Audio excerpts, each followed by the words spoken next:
Assalamualaikum warahmatullahi wabarakatuh, sahabat bunga tidur. Di tengah bencana kebakaran besar yang melanda Los Angeles, sebuah keajaiban yang tak terduga terjadi. Seorang mayor militer bernama Michael, seorang pemimpin yang tangguh dan skeptis terhadap hal-hal spiritual, menemukan sesuatu yang mengubah jalan hidupnya selamanya. Al-Quran yang utuh di tengah puing-puing kehancuran menjadi awal perjalanan yang penuh makna. Bagaimana kisah Mayor Michael ini mampu membawa ribuan orang menuju cahaya Islam? Saksikan cerita inspiratif yang penuh hikmah ini sampai selesai. Jangan lupa tekan tombol like, subscribe, dan tuliskan sholawat di kolom komentar untuk menebar keberkahan.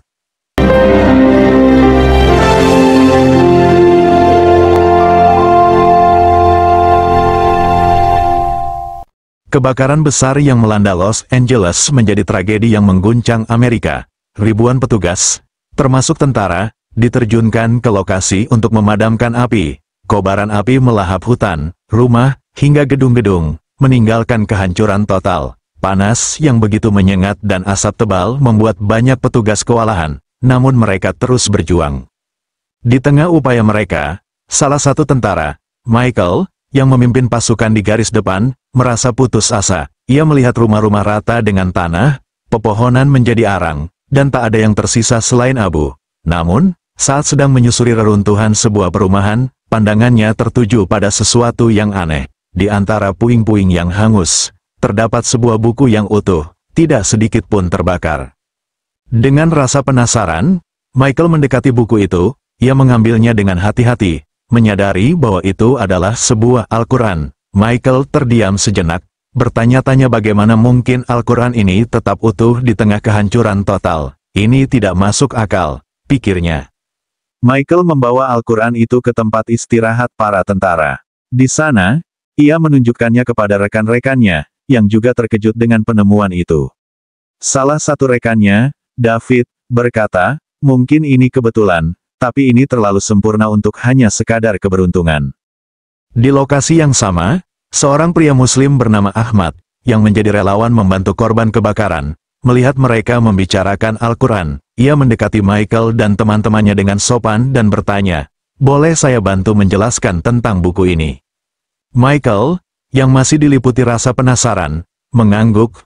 Ahmad mulai menjelaskan bahwa Al-Quran adalah kitab suci umat Islam, yang diyakini sebagai firman Tuhan yang diturunkan untuk umat manusia. Ahmad juga menjelaskan bahwa Al-Quran seringkali tetap utuh dalam banyak bencana sebagai tanda kebesarannya. Michael, yang biasanya skeptis terhadap agama, tidak bisa mengabaikan apa yang baru saja ia lihat. Ia mulai bertanya lebih dalam kepada Ahmad, bagaimana mungkin ini terjadi? Apakah ini hanya kebetulan, atau ada penjelasan di baliknya? Ahmad menjawab dengan bijaksana, Islam mengajarkan bahwa segala sesuatu di dunia ini terjadi atas kehendak Allah. Terkadang, Allah menunjukkan tanda-tanda kekuasaannya untuk mengingatkan manusia agar berpikir dan merenung. Percakapan itu menjadi panjang. Tentara lainnya ikut mendengarkan, dan diskusi mulai membahas pertanyaan-pertanyaan besar tentang kehidupan, tujuan, dan penciptaan. Ahmad menjelaskan konsep Tuhan dalam Islam, sifat kasih sayangnya, dan bagaimana manusia diajak untuk menggunakan akal dan logika dalam memahami kebenaran. Michael mulai merasa ada sesuatu yang berbeda. Ia, yang sebelumnya mengandalkan logika dan sains, kini mulai menyadari bahwa ada hal-hal yang tidak bisa dijelaskan hanya dengan akal semata. Al-Quran yang tidak terbakar menjadi titik awal baginya untuk mempertimbangkan hal-hal di luar apa yang biasa ia percayai. Hari-hari berlalu, dan Michael terus berbicara dengan Ahmad setiap kali ia punya waktu luang. Semakin banyak pertanyaan yang ia ajukan, semakin ia merasa bahwa jawaban Ahmad masuk akal dan menyentuh hati. Rekan-rekan Michael, yang awalnya hanya mendengarkan dengan santai, mulai ikut tertarik. "Kita tidak bisa mengabaikan ini," kata David suatu malam, "kita telah melihat tanda yang nyata, dan penjelasan Ahmad selalu logis. Mungkin kita harus mempelajari ini lebih dalam." Ahmad mulai mengajarkan mereka tentang Islam, bukan hanya sebagai agama, tetapi sebagai cara hidup yang penuh kedamaian dan keadilan. Ia menjelaskan bahwa Islam mengajarkan manusia untuk menjaga alam, membantu sesama, dan hidup dalam harmoni dengan ciptaan Tuhan. Semakin lama, semakin banyak tentara yang merasa damai mendengar penjelasan Ahmad. Mereka mulai membandingkan apa yang mereka pelajari dengan pengalaman hidup mereka sendiri, dan mereka merasa bahwa Islam memberikan jawaban yang selama ini mereka cari. Michael, yang awalnya adalah orang yang paling skeptis, akhirnya berkata kepada Ahmad, "Aku merasa ini adalah jalan yang benar. Aku ingin tahu lebih banyak tentang bagaimana menjadi seorang Muslim." Ahmad tersenyum dan berkata, "Langkah pertama adalah mengakui bahwa hanya ada satu Tuhan dan Muhammad adalah utusannya. Jika kau percaya dalam hatimu, kau bisa mengucapkannya." Michael, diikuti oleh beberapa tentara lainnya, mengucapkan syahadat dengan hati yang penuh keyakinan. Berita ini menyebar di kalangan tentara, dan semakin banyak yang ingin belajar tentang Islam. Dalam beberapa minggu, ratusan tentara mulai mengikuti jejak Michael, hingga akhirnya ribuan tentara memutuskan untuk memeluk Islam. Tragedi kebakaran besar yang melanda Los Angeles telah membuka pintu hidayah bagi banyak jiwa. Di tengah asap dan kobaran api yang masih tersisa di beberapa sudut Los Angeles, Mayor Michael berdiri memandangi puing-puing bangunan yang hangus. Tangannya masih memegang Al-Quran yang utuh, yang ia temukan di reruntuhan gereja kecil yang sudah terbakar habis. Dalam benaknya, pertanyaan demi pertanyaan terus bergulir. Bagaimana mungkin buku ini selamat dari api sebesar ini? Apa yang sedang coba disampaikan oleh takdir kepadaku? Ketika malam tiba dan operasi pemadaman dihentikan sementara, Michael duduk di tenda komando militer. Seorang rekan tentara yang juga ikut dalam misi, bernama Carter, mendekatinya. Carter melihat ekspresi wajah Michael yang berbeda dari biasanya, ada sesuatu yang mengganggunya. "Ada yang salah, Mayor?" tanya Carter sambil duduk di sampingnya.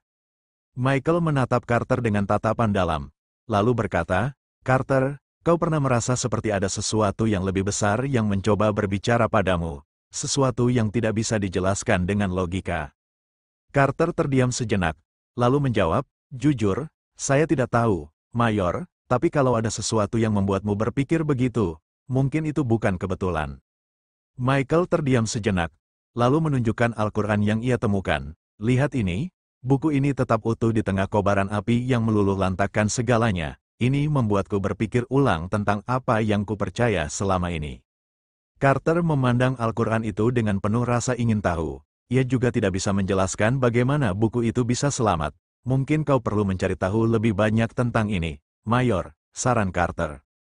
Keesokan harinya, Michael memutuskan untuk mencari orang yang mungkin bisa menjelaskan kejadian ini. Di lokasi kebakaran, ia bertemu dengan seorang pria Muslim bernama Faisal, seorang relawan yang membantu menyalurkan bantuan untuk korban kebakaran.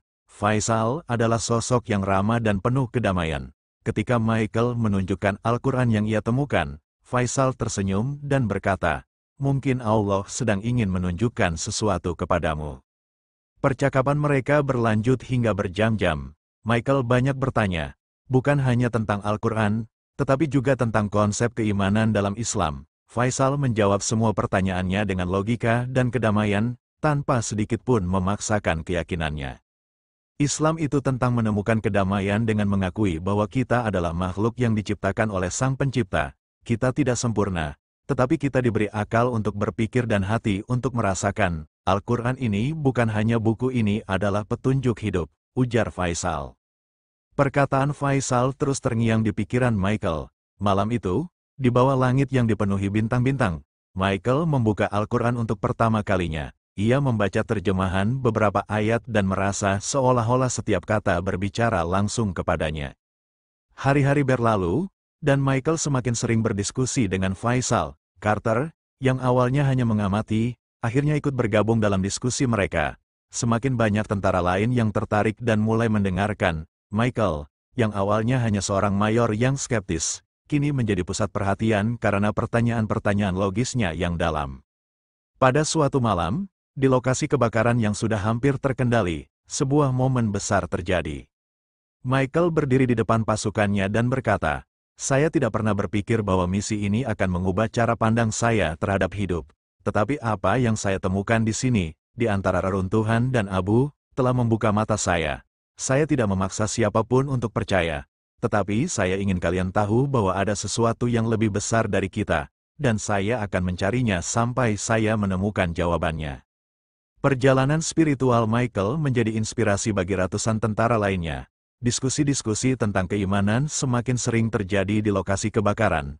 Banyak dari mereka mulai mencari tahu lebih dalam tentang Islam, dan satu persatu mulai menemukan kedamaian dalam agama ini. Kebakaran besar yang awalnya hanya membawa kehancuran, kini menjadi titik awal dari sebuah kebangkitan spiritual. Michael dan pasukannya tetap tinggal di Los Angeles untuk membantu pemulihan pasca bencana, sambil terus menggali lebih dalam tentang Islam.